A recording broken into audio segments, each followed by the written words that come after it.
वक्रतुंड महाकाय सूर्यकोटि संप्रभ निर्विघ्नं कुरु मे देव सर्वकार्येषु सर्वदा। त्वमेव माता च पिता त्वमेव, त्वमेव बन्धुश्च सखा त्वमेव, त्वमेव विद्या द्रविणं त्वमेव, त्वमेव सर्वं मम देव देव।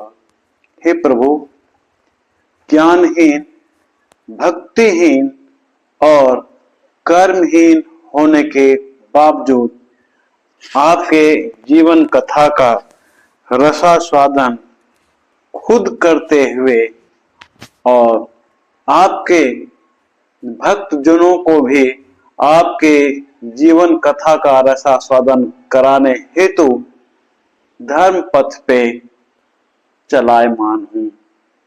कृपया अपनी कृपा सभी भक्तों पे बनाए रखना।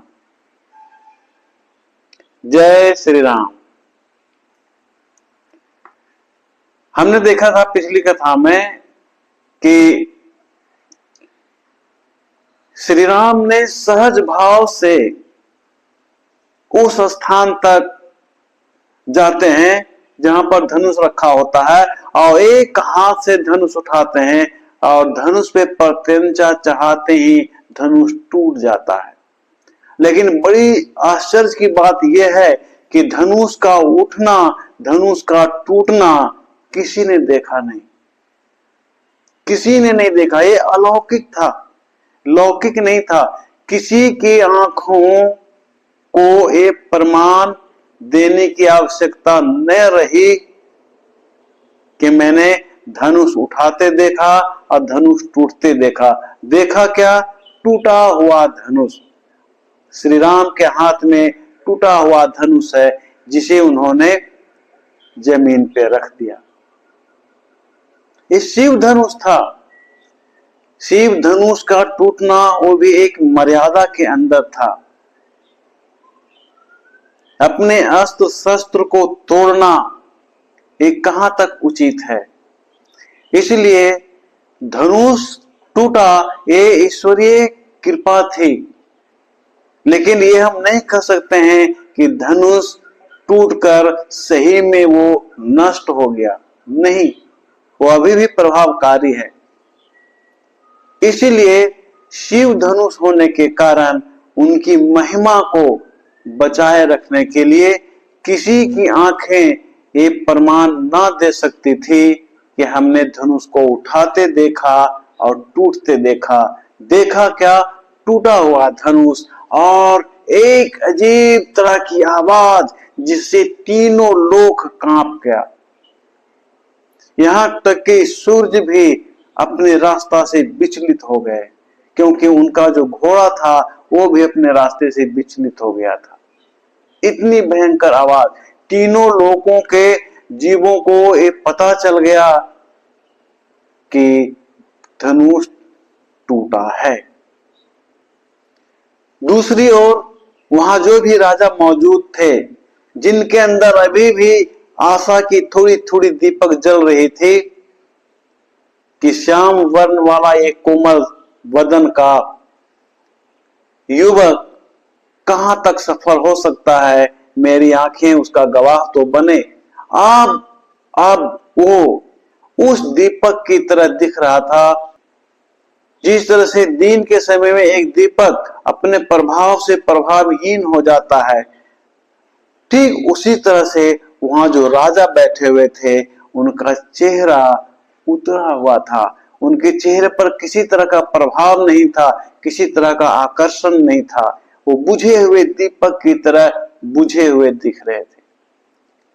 लेकिन उनके अंदर अभी भी ये भावना थी कि अगर धनुष टूट गया तो क्या हुआ? धनुष टूटने से हम सीता जी को उस युवक के साथ शादी करने नहीं देंगे। अभी भी अकड़ बाकी है, अभी भी अकड़ बाकी है। इसी को कहते हैं घमंड, इसी को कहते हैं मनोबल को टूटने के पीछे अमानवता, इसी को कहते हैं। जितने राजा थे उन्होंने सब देख लिया कि धनुष उठाने की बात छोड़ दीजिए, तिल भर उठा भी नहीं। इसलिए इस राजा के अंदर अभी भी अकड़ है, उनके अंदर अभी भी घमंड की भावना अभी भी जगी हुई है कि भला सीता जी का विवाह उस युवक के साथ कैसे होता है, हम भी देखें। और अभी भी उस राजभवन में, उस यज्ञ के स्थान में अड़े हुए। आपको इतना सोचना चाहिए, एक जगत जननी सीता का संग देने वाला युवक वही हो सकता जो जगत पिता हो सकता है।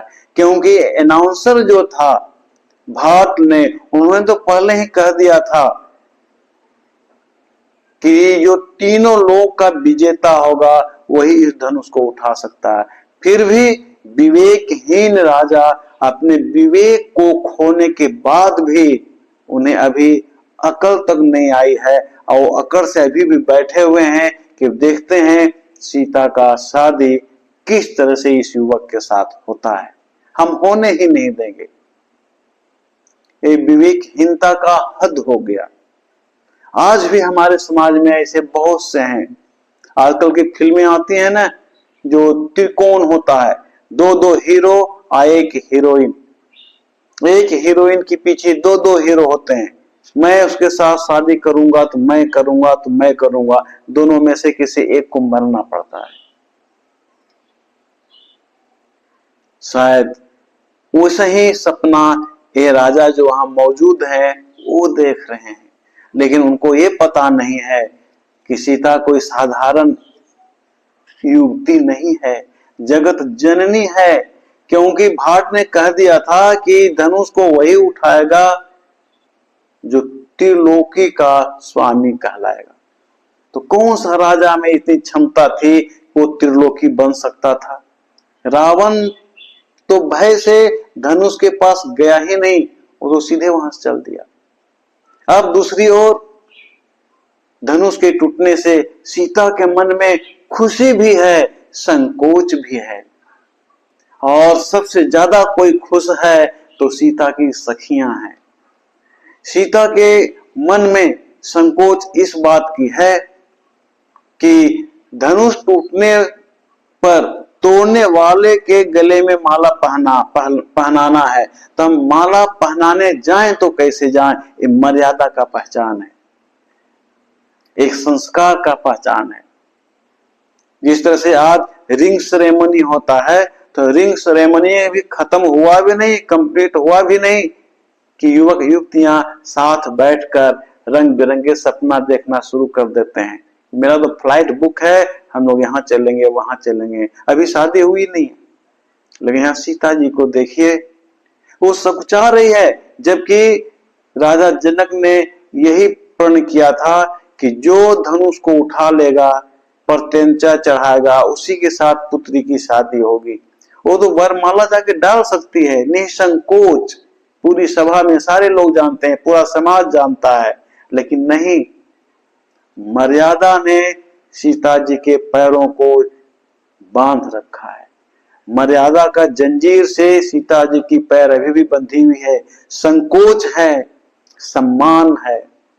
एक तरफ संकोच है तो दूसरे तरफ सम्मान है, मर्यादा है।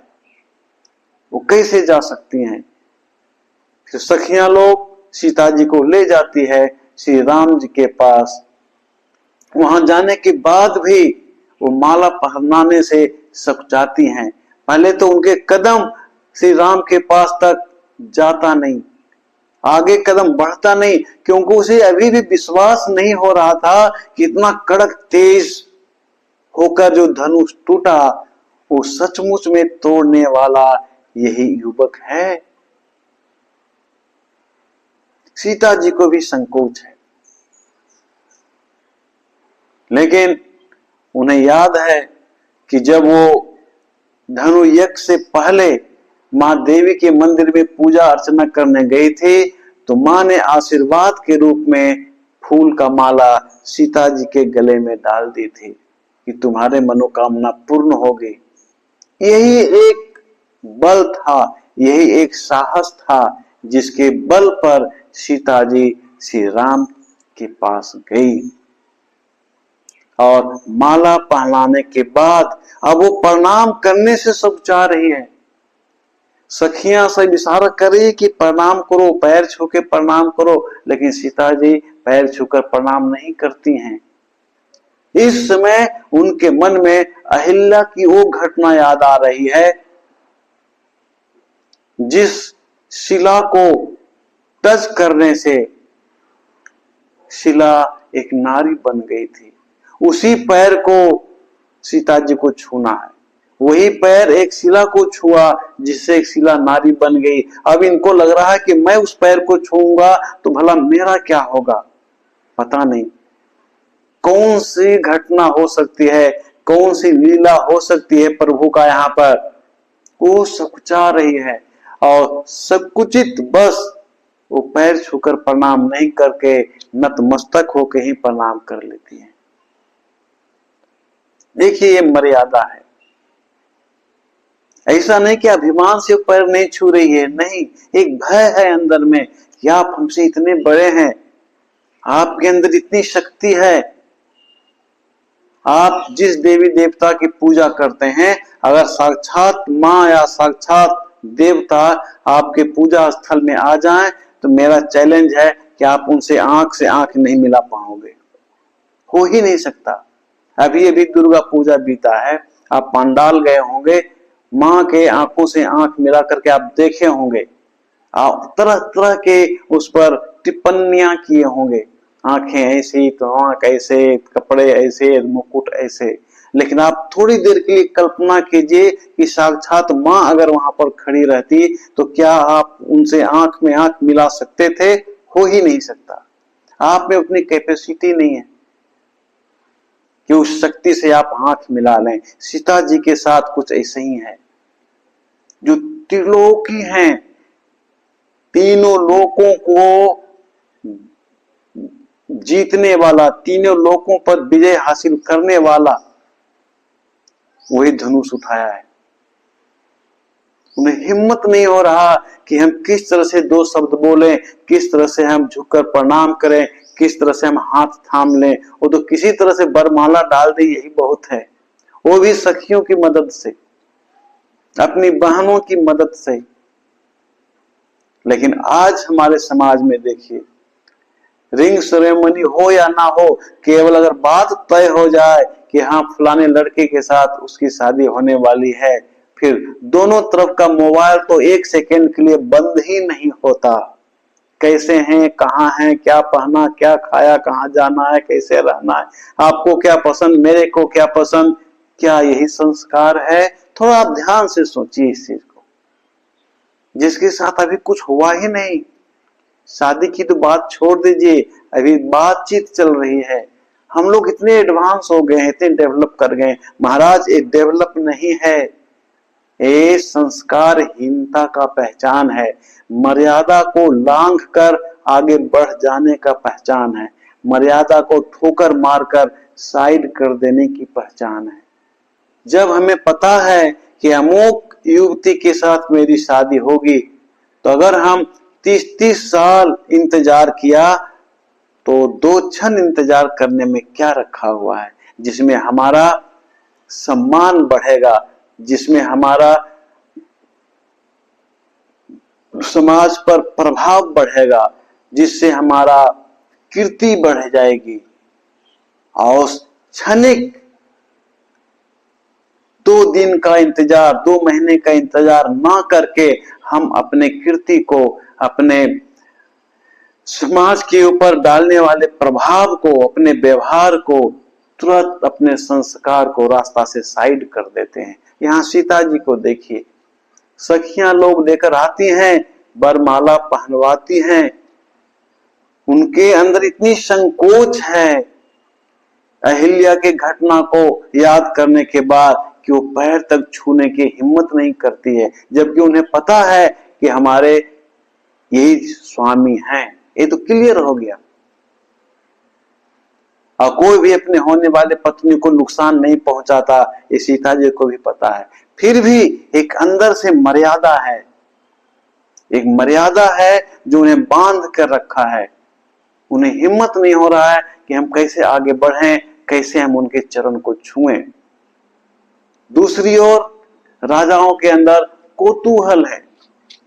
जब सीता जी को राजा लोग देखता है तो अपने मन के वशीभूत होकर तरह तरह कर टिप्पणियां करने लगते हैं और साफ कहते हैं कि मैं देखता हूं कि इस युवक के साथ सीता का शादी कैसे होता है, हमें युद्ध करना पड़ेगा, हम दोनों भाइयों को युद्ध में हराकर सीता को यहां से ले जाएंगे, बलपूर्वक हम ले जाएंगे, शादी होने नहीं देंगे। सच में वहां उपस्थित राजा का विवेक खत्म हो गया, नष्ट हो गया। जो त्रिलोकी है, जो जगत जननी है, आप उससे युद्ध करेंगे, आप उसको छीन कर ले जाएंगे, आप उसको हर करके ले जाएंगे।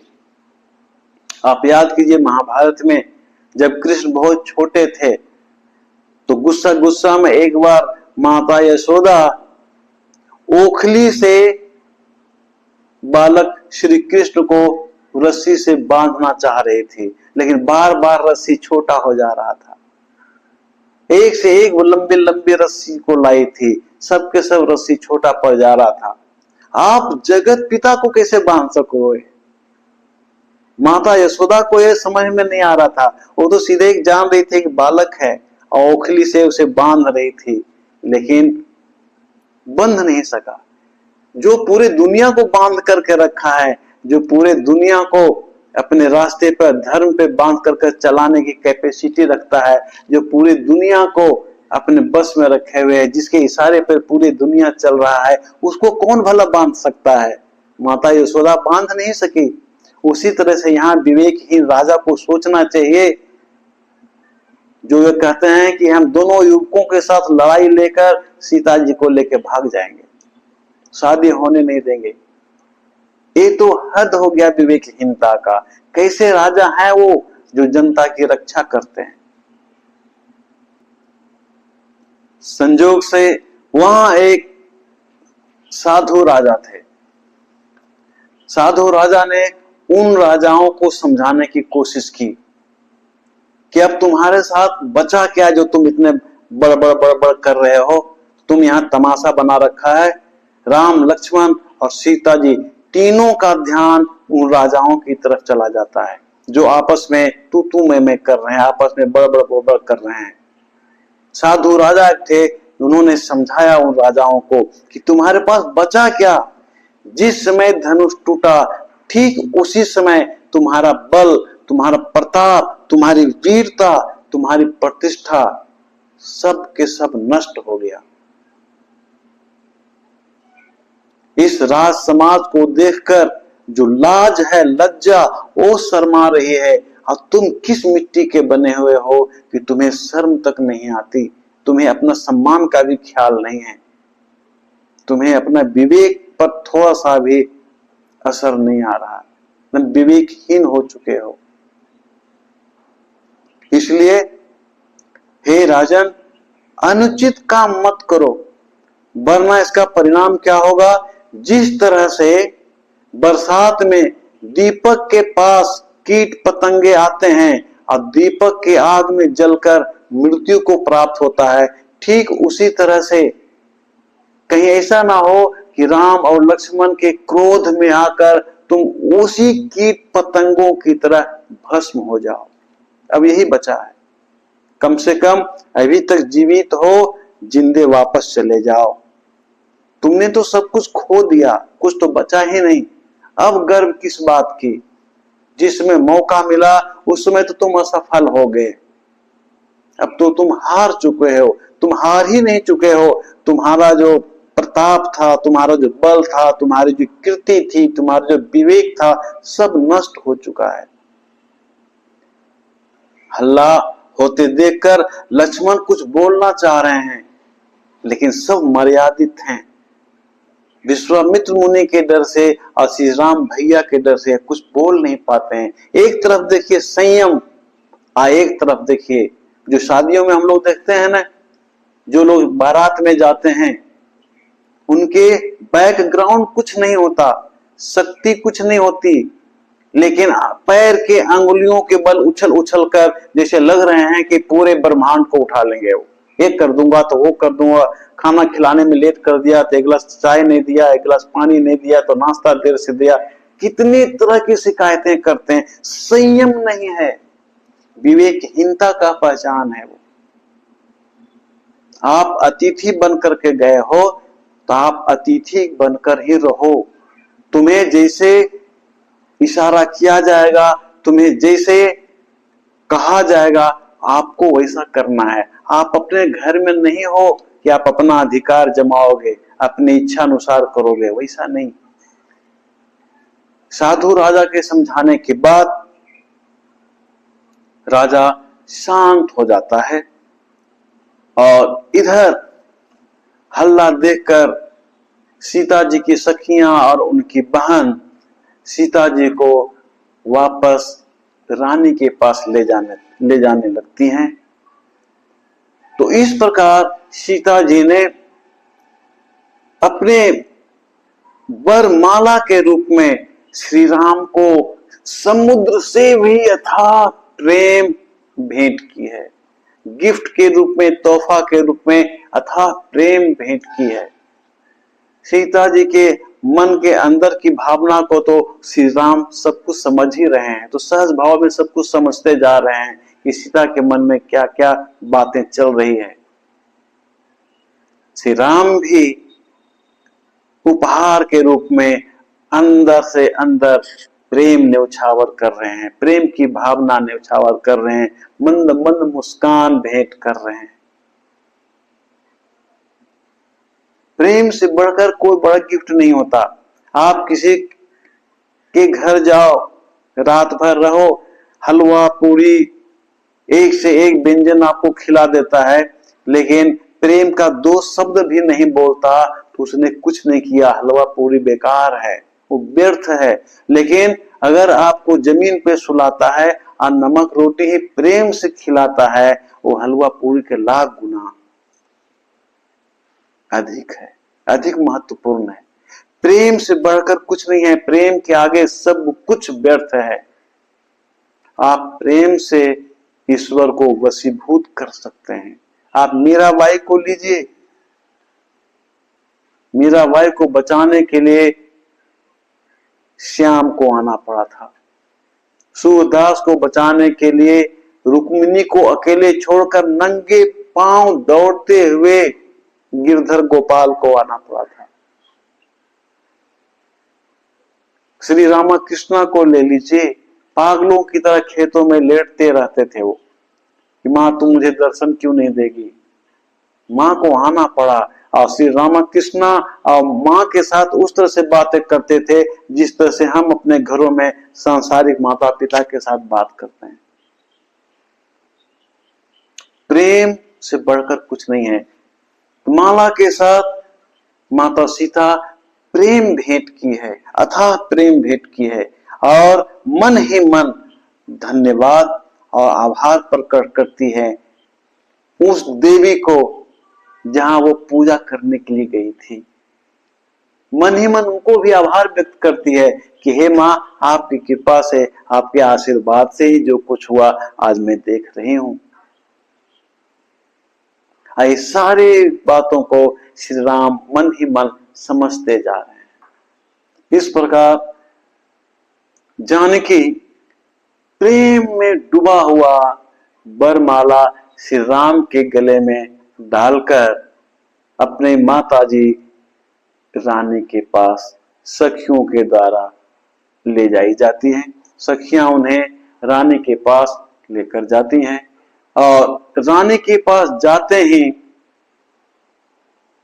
दूसरी एक नई गर्जना के साथ परशुराम का आगमन होता है और परशुराम को देखते ही सभी राजा उस तरह से छिपने लगते हैं जिस तरह से बाज को देखकर छोटे छोटे पंछी बटेर छिपने लगता है।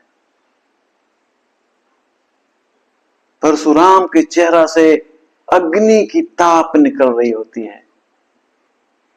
राजा जनक के महल का अब ये जो स्थिति था वो पहले से बिल्कुल उल्टा था, विपरीत हो गया था।